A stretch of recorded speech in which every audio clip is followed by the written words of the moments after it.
All right, I'm just going to give 1 second for our video to start up, and I think we're starting off. Yeah, looks like it. Right. Okay, hi guys. Hi, welcome back. Welcome to Dinosaur Omelet Land. My name is Christopher. I'm Angela. It's Angela. Hi guys, welcome. Tonight we're talking about quail questions. We're going to do a general Q&A, I suppose, about raising Jumbo Coturnix quail, the wonderful food-producing little birds. So if you're new here, welcome. We do a lot of these live Q&As, educational. We missed a couple weeks. It was Thanksgiving or something else. And then anyway, we're back, and I had gone out of town. Did I go to Maine a couple times? You did, I don't remember though. It was a while back. Specific. Anyway, we do these educational videos to hopefully encourage you guys to jump in and ask questions, or drop on our Facebook page and ask questions over there if you want to know something about quail or Angela's silky chickens that she raised. Right?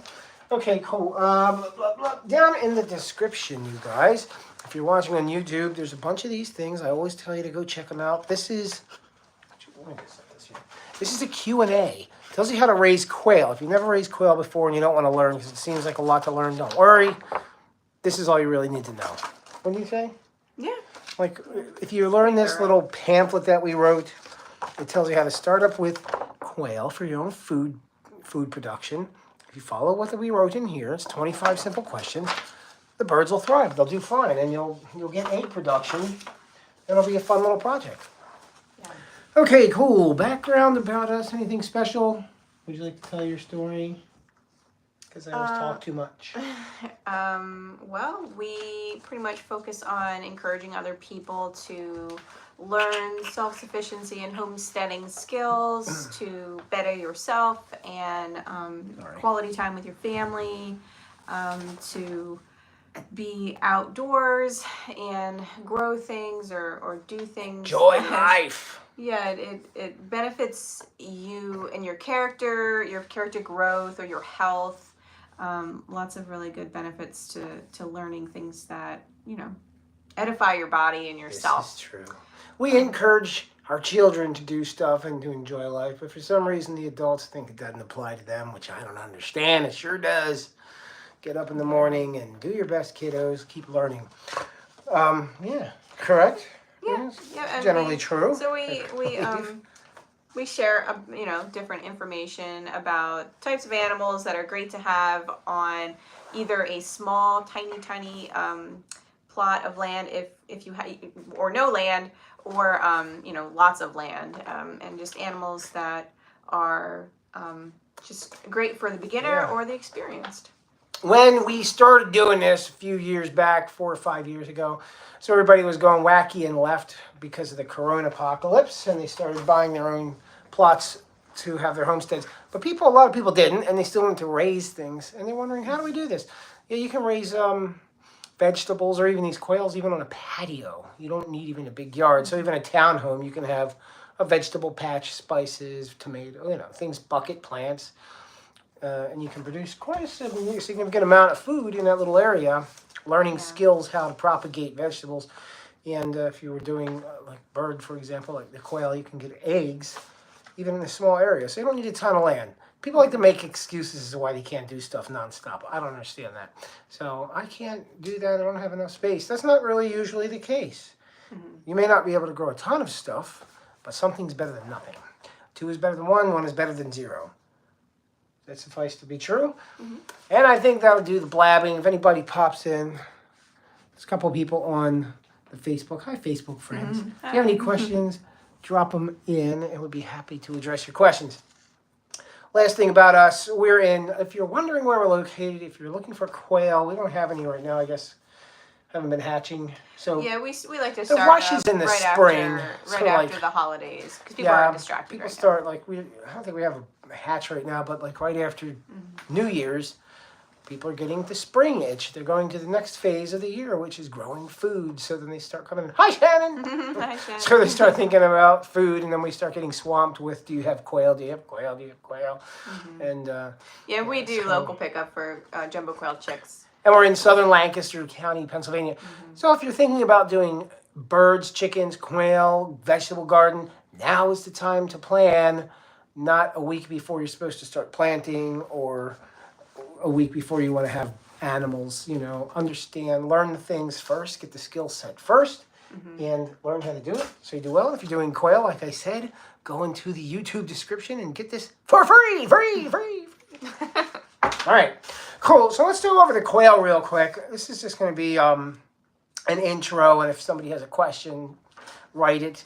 You don't need to ask a question on a live. If you're watching this later, ask your question. We'll be happy to get to it. So what's a jumbo quail? So I'm going to do this real brief, and then I'll let you talk, because I talk nonstop. Yeah. So quail, they're a small bird of the pheasant family. There are many varieties, species as well. Chickens are one species, but there's several species of quail. We raise and specialize with the Jumbo Coturnix quail, or the Coturnix japonica, which is a bird about the size of a grapefruit. I should have brought one in. Should I get one? No. No, I won't get it. It's too late. They're a bird about the size of the grapefruit. We have tons of videos about them. And they're prolific layers, egg layers, and meat producers. Do we have any eggs in here? Let me grab some. I don't have any eggs in the kitchen either. We ate them all.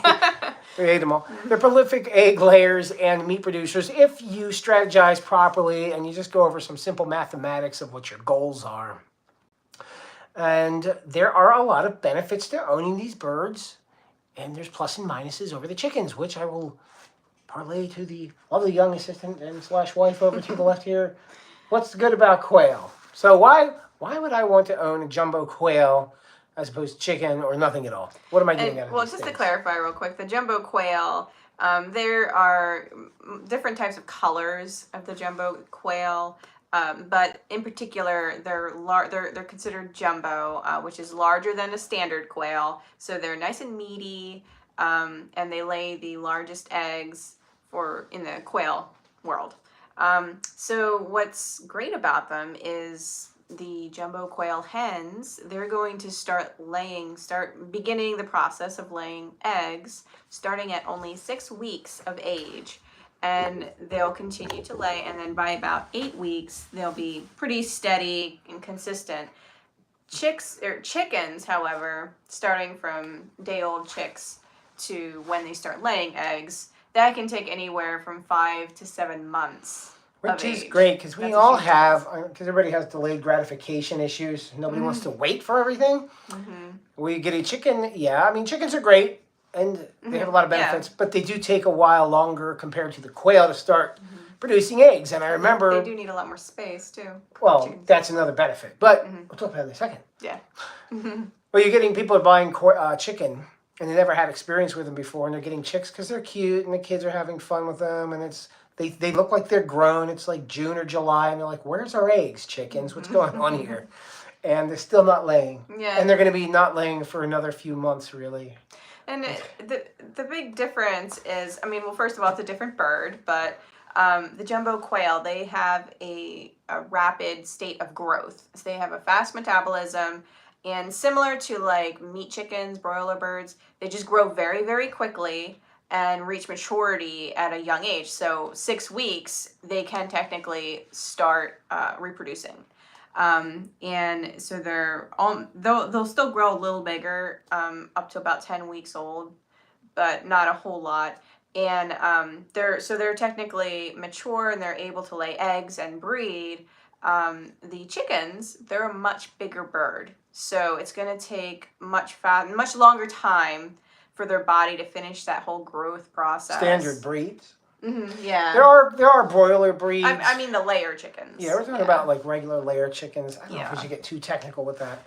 Well, yeah, so it just takes months for them to get to their laying age. To the uninitiated individuals, if you're not familiar with chickens, there are standard heritage type breed of chickens or layer breed chickens, and they have a maturity process that is months before they're starting to lay eggs or they're adult and ready to breed. These specially bred meat birds or broiler birds, they don't really get mature, but they do get to a full size. So we're growing ours to 8 weeks or so. Yeah. They're not breeding age. No. But they're butchering age. Okay, so they're not really growing up to their full size, but they grow quickly. Yeah. But they're not bred for reproduction. They're bred to produce meat because they're a cross between different birds. I hope that makes sense. Yeah. So then, like, So they grow people- quick. They grow the very quail, quick. The quail grow fast. So you can reproduce them very quickly, or you can benefit from eggs very quickly. You know, within 6 to 8 weeks. So from the day they hatch, they're going to start laying eggs in a month and a half to 2 months. Now, I knew that And already. some people, We've been raising them. So. yeah, some people will be like, well, but the eggs they're just so small. Yeah, Like, eggs why are do I small. want such small eggs? Well, they're prolific layers, so they're going to be laying a lot of eggs. They lay almost an egg a day. So if you have 10 quail hens, 10 jumbo quail hens in your hutch, you're going to get anywhere from 8 to 12 eggs a day. And some of them will lay double, you know, twice in a day, and then they'll skip a day, that sort of thing. But if you're getting that daily, then your eggs are going to keep piling, and if you can have more than 10 quail. Yeah, they do pile up. They do add up. So the chicken math, and again, all this stuff we're talking about is in YouTube in the description and all these little PDFs that we wrote. And we wrote all these things from our experience, knowledge, and et cetera, blah, blah, blah. Go down and get them. So 3 jumbo quail eggs are equivalent to approximately 1 large chicken egg. So what does that mean? I have a pet chicken. I wish I had visuals. So I have 1 chicken, it's laying 1 egg. I want to replace that chicken with quail to get the same amount of egg food. I'll need 3 quail because I'm getting 3 eggs, and those 3 eggs is equivalent to about 1 large chicken egg. Okay, so that mathematics. Let's say I'm planning a hutch of quail. Oh, I want to start getting my own eggs, and I want to start raising my own eggs. I don't have room for chicken, or I just want to raise quail. Well, how many quail do I need to satisfy my egg requirement? So let's say on average I figure that I feed the kids about 6 eggs a day, 6 chicken eggs. So I want to replace 6 chicken eggs with the equivalent of quail eggs. So very simple math, 3 times 6, right, is 18. So I need about 18 or 20 quail hens to produce those 6 chicken eggs a day for the equivalence. Okay, it's very simple stuff. So yeah, they're smaller, yes. The trade-off is, yeah, the eggs are smaller. So you're not cracking 1 egg and having 1 egg. You're going to do 3 eggs. However, the quail don't take up any space. I think that's probably one of the greatest advantages of these quail. You do not spend a lot of money for setting up hutches and coops and having a run like you would with chickens. Chickens are larger animals. They need more space. And for example, we like to say a quail, or you get. What? Go ahead. So for space requirements, 3 jumbo quail per square foot. So if you have a 2 by 4 foot hutch space, floor space, then you're going to have about 24 quail, or a little less, depending on how many you can fit in that space. Why 24? Because 2 feet by 4 feet equals 8 square feet. And each square foot houses 3 quails. So it's 8 times 3 is 24. 24 quail will fit in there. Is it too many? People are like, oh, that's too much. No, I mean, I've heard people suggest 5 quail per square foot. Have you heard that? I've heard that suggested online. Stay away from the internet. Now, and we're talking about you hear all kinds of numbers. hutch type style. For a hutch. There's right. different numbers for an aviary style. Okay. Now, their behavior and general, like, the way they interact with each other is different than chickens, because they're not chickens. They're like a game bird. But yeah, if they have food and water, and everything's taken care of, they're going to be happy little birds, and they'll produce eggs. Yeah. As long as their food, water, their needs are met, and there's no predators, and they have an appropriate structure getting eggs. So yeah, the benefit is they don't take up a lot of space. They're relatively inexpensive. Well, they are inexpensive compared to chickens, because you just need a hutch, an old rabbit hutch, or build your own hutch. You don't need a lot of space for the things. The eggs are nutrient dense, yes, and of course I don't want to get too technical into that because that's nutrition science, and then we're talking about chemistry, and nobody wants to hear that. You think people want a chemistry lesson? Probably not. Anyway. So it depends on what we're feeding them, what's in their diet, their stress levels, and all that kind of stuff is affecting nutrient density of the egg output. So you want to make sure they're eating a nice, healthy diet, and the birds are okay, and you're getting a nutrient-dense egg. And they're quite tasty, actually. If you've never had a quail egg, I think they're delicious. I prefer them personally over the chicken egg. Not trying to sell you guys anything. I want to give you the information that we have so you can make an informed decision, okay? Informed decision, because we didn't know about quail at one point, and we had to go research the stuff, and it started making sense, and then we had information, and we could make a decision based on the information that suited us. So that's what I encourage you guys to do, too, with any kind of project, since we're talking about quail, especially with them. Learn about them and know what you want and need. So we talk about space. Well, and then also, it's not just eggs you're getting. If you would like to grow your own meat, you can also do that same thing with the quail. They're very quick to hatch and grow. So if you can also use the males. If you're hatching them, you can use your extra males to fill your freezer.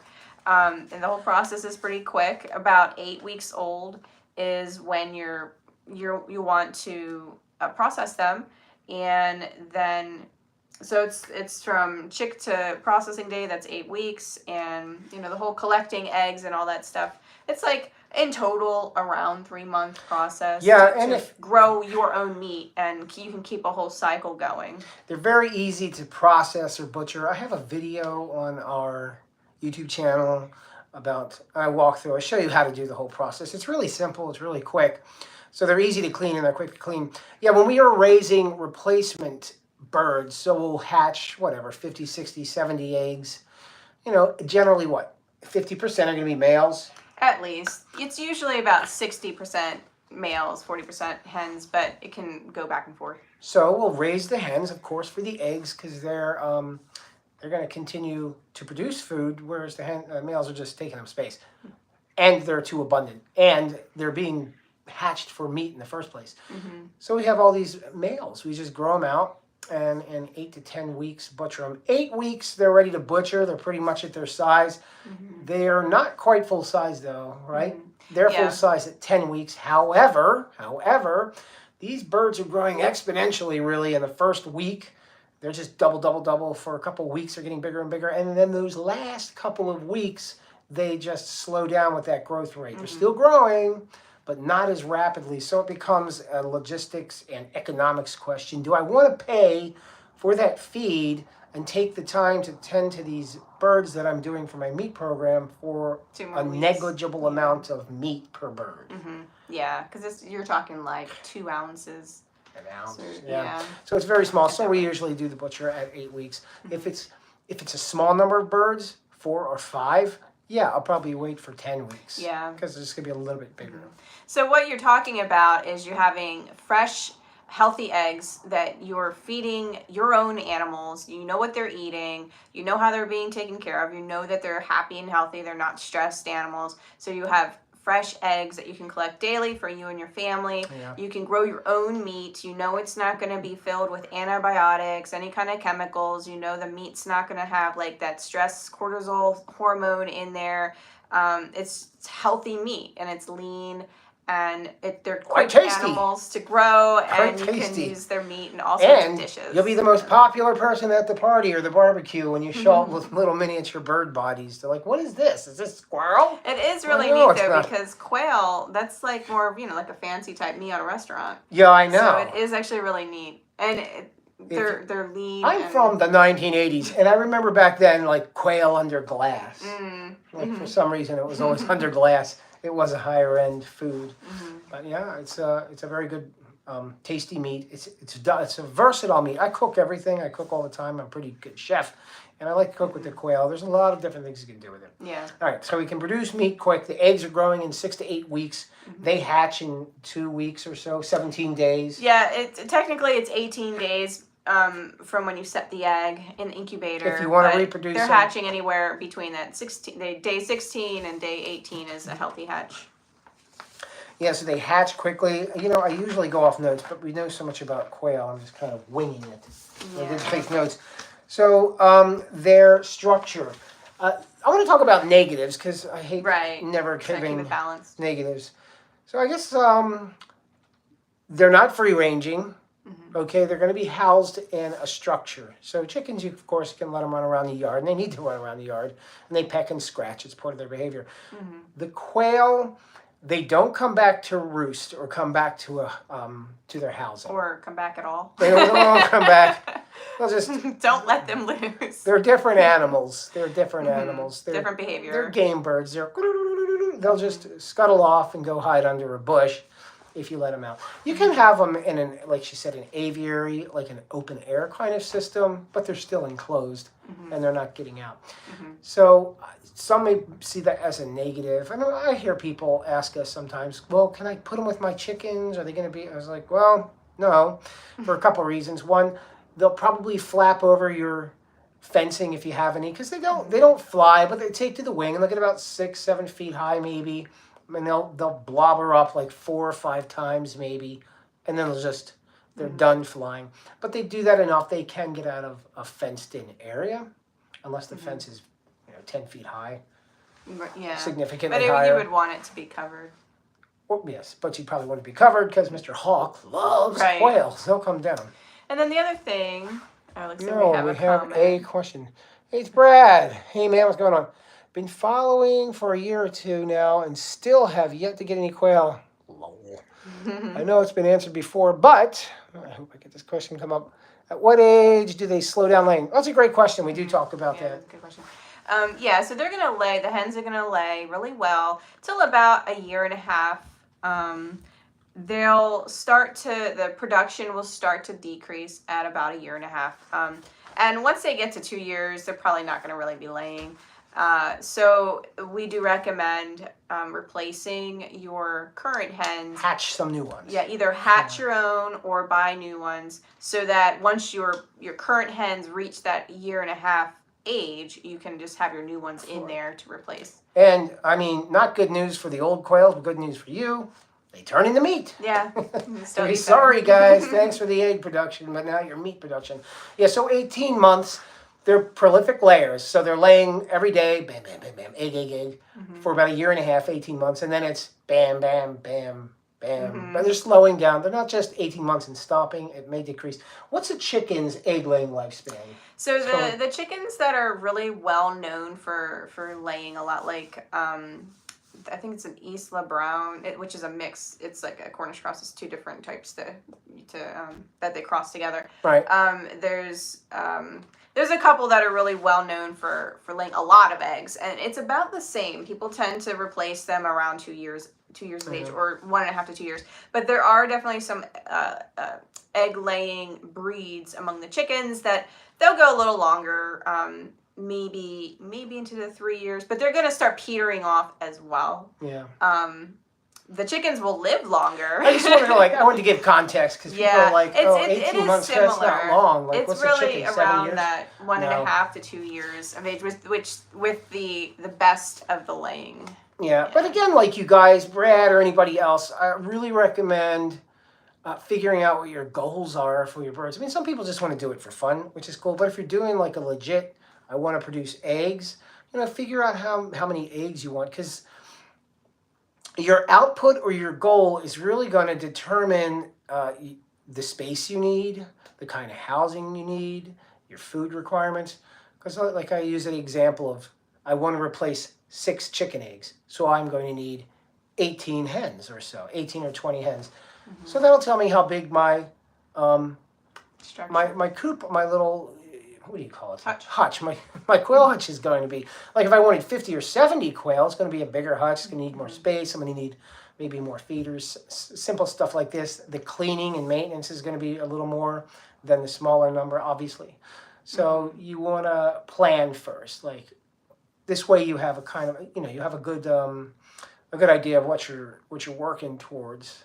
So you don't get there, because people do this all the time. They'll start an endeavor without really planning it, get halfway or 3/4 of the way through and be like, oh no, I should have really done something for X instead of Y, and have to rebuild or fix it halfway through. Yeah. And it is easier, obviously, to not have animals and get everything set up and ready, and then have them, as opposed to having them and then figuring, what do I do with them to make my adjustments? Yeah, so a big problem people have with quail, I don't think this is a negative, this is just poor planning, but it's pretty common, is people decide to start hatching their own, and then they wind up, like you said, with Because they're tons of quails when they hatch, and nowhere to put they're them. the size of the egg. So Yeah, the they're really chicks teeny are so tiny. small, but what people don't realize is because they do have a fast, rapid growth, that they double in size each week. So you have to have a prompt plan as to where these growing juveniles are going to go and how you're going to divide them and such with your cages.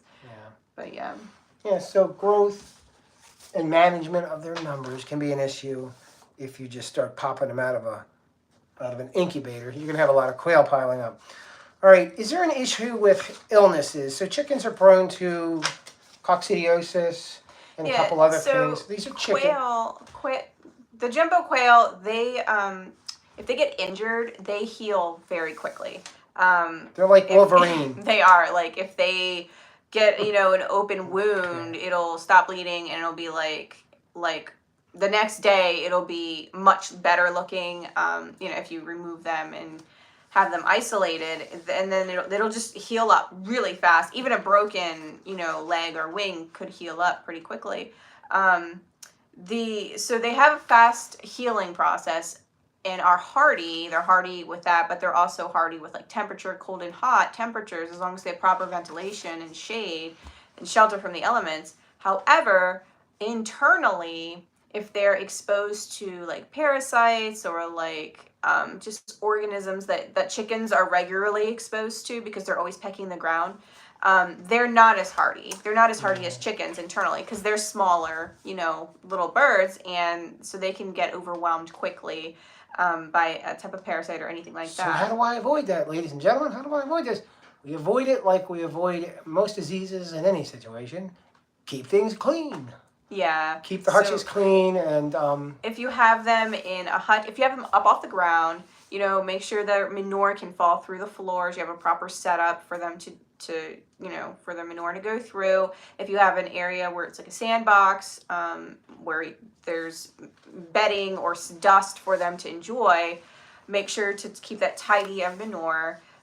If you have them on the ground in an aviary style types of cage, then make sure you look into proper bedding to have on the ground and how to manage and maintain that bedding so that it stays a healthy environment for them. If you don't have a plan, then it will get full of manure, and the birds will likely become ill. They can get ill. Yeah. I don't think we've ever had an illness with any of the birds. We've had injuries, but never an illness. And the illness it's relatively, with the quail, it's not a problem if you just, like I said, keep things clean. Because they're isolated. They're in a hutch. They're not out in the yard getting cross-contaminated. Mm-hmm. Doesn't mean that's impossible. Obviously, they're outside. A bird can come swoop down and leave droppings in the cage and spread disease. Disease can transmit. It's not a laboratory. But it's much less likely that they're going to have chronic exposure because they're just off of the ground and away from other things. Mm-hmm. They're not having pathogenic load of organisms out in a field where hardier chickens may deposit these pathogens in a significant enough number to cause infection into quail. Mm-hmm. Does that make sense? Do you know what I mean? Yeah. Because these chickens are bigger, they're carrying, if they're infected, like as humans, we have illnesses and stuff crawling in us all the time, okay? But we don't get sick from it because we're hardy to it. Mm-hmm. Yeah, the chickens, pretty much most chickens, because again, they're pecking and scratching the ground all the time, and there's things living in there. The chickens generally do have parasites in them most of the time, most of their life. But it doesn't do anything unless, I don't like to think about that though. I'm fine talking about the chickens. But if the chicken gets sick or stressed or something, then their immune system can become suppressed.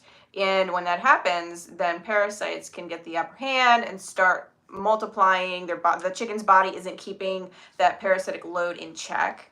So they can start getting the upper hand, and then the bird can succumb to the negative effects that parasites can have on the animal with just draining the energy and depleting nutrition and such from the bird. But generally healthy chickens do have parasites.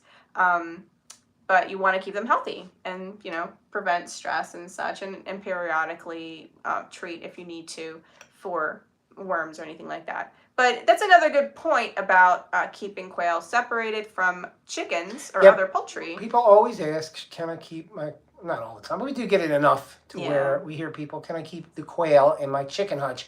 I'm assuming people do like to do that because it means they don't have to build a separate housing structure. So they're like, oh, I would like to get quail. I wonder if I can keep them with my chickens. This way I don't have to build a hutch. I don't really want to do that, but I want quail. Mm-hmm. They're cute. They lay eggs, blah, blah, blah. Mm-hmm. And they'll say, hello, dinosaur people. Can I keep my quail in my chicken hutch? And I'll say, well, people do that, yes, but I wouldn't advise it. Mm-hmm. All right? And it would be advised against doing such. It's like, can I keep my vicious dog in with the toddlers? It's like, you can, but there's a chance you may have a vicious dog attack. Yeah, so some chickens would have, because there's a pecking order. There's always a pecking order. So you do run the risk of the chickens harassing the quail. But I think the greatest risk is the quail being exposed to parasites or illness, because them having that smaller body, it is much harder for them to ward that off. So to keep them healthy and vibrant, it's really best to keep them in their own environment. Yeah, keep the animals separate. I usually say at least 50 feet away, like not keeping a quail hutch in the chicken pen with them. Keep them separated by, a few yards, 50 feet or more, right? Mm-hmm. Now the other, I forgot to mention, a cool thing about the quail is because they're small and they're contained in a small hutch, and they're not physically intimidating, they're great family animals, and they're great for the little ones, for the kids. Mm-hmm. The kids can have their own responsibility where they're having a tactile feedback. They're getting eggs from their own endeavor. And what's cool about these is you don't have aggressive roosters who are attacking you. Like, everybody has had attack roosters, that even the adults, they get scared of the rooster. Yeah. Mm-hmm.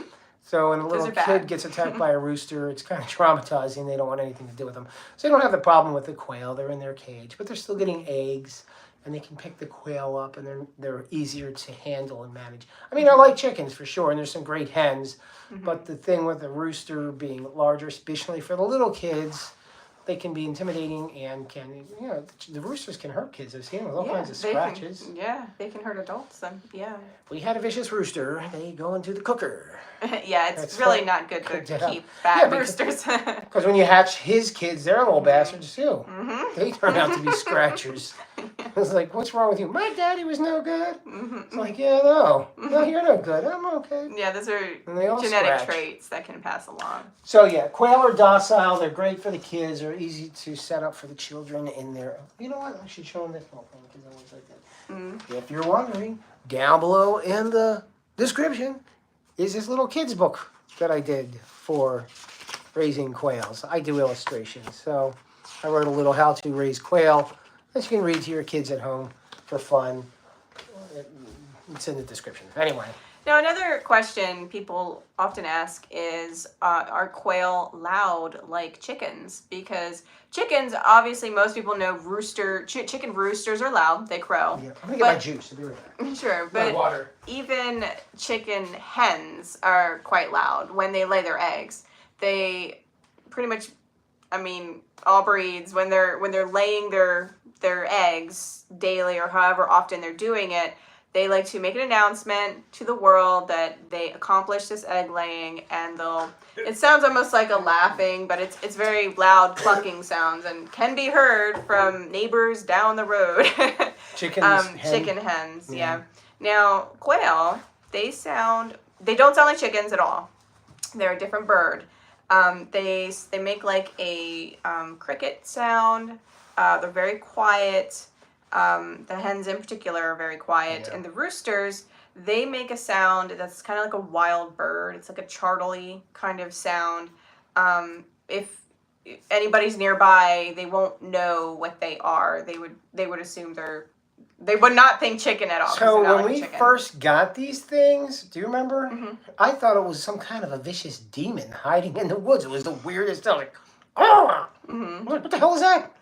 I didn't know. Like, this is a long time ago. We first got quail. Startled. It was so funny. And I'd never heard it, but it was this noise that I didn't recognize. Like a wild bird. Like, So It was a monster in the woods, If- but it's a cute little noise. It's it like, is. It's really neat. It's very unique. Now, if you have male quail roosters with the hens, the quail hens, and they're properly ratioed, we like to recommend 5 hens to 1 rooster, and you can have a whole bunch of Wait, sets. can you go over that again? Because I got lost. 5 hens to 1 rooster. Do I need hens? Do I need roosters? Why the number? Well, let me finish with the sound, and then we can get into that. Okay. So, when the roosters are properly ratioed with the hens, then they're going to be busy and doing stuff and not bored. If you're going to grow roosters out for processing as meat, for the meat purpose, and you only have a cage full of males, then once they hit maturity anywhere, it depends on how much light exposure they have, but anywhere from 6 weeks and older, then they're going to start making their call, their chartly wild bird sound. And if they have nothing to do, no females with them except just a bunch of males, then they're going to start competing for who has the more impressive chartly sound. So that could get noisy if you just have a whole bunch of males. Yeah, so if you're doing a meat program, you're going to hear a bunch of males crowing. Yeah, so they will make noise because they do start. Remember, like when we do our meat program, I'm like, ugh. Yeah, so they make some sound towards the end. With that, yeah, so it's going to be around 6 weeks. They'll start doing that. If they have less light, like less than 14 hours, so 13 or less, then they tend to, because that light affects their hormones, just like it affects the hens laying eggs. Their hormones. Roosters also, they go inactive. They're not going to be mating when they don't have enough light. So you can delay crowing a little bit by making sure they don't have, like, maybe, having them in a darker area. But if you're raising them out to 8 weeks, you're probably going to hear some crowing here and there. Now, you can get around that by, if you're growing females, hens out at the same time, you can put females and males together, just put enough females that they're not going to get, overly harassed. And the males will then be quiet because they're going to be, doing their thing toward the end of their life before processing. And then the hens, you can keep growing those out. Right on, right. Yeah. So you were asking about the ratio. The ratio, yeah. So it was for breeding. If you're breeding, if you want to have fertilized eggs, you want to hatch your eggs, they can't be infertile. They have to be fertilized. Mm-hmm. So you do need roosters. So you need roosters, but if, let's say I have 20 hens, I need more than 1 rooster because the ratio is too low. The rooster needs to go from hen to hen to hen to make them all fertile. And that's not going to work at that number. What do we do? Yeah. 5? So if you're wanting 100% or close to 100% fertility rate, meaning like all your hens, every egg they lay, or the majority of the eggs they lay is fertilized and able to be hatched, then you're going to want around 4 hens to 1 rooster.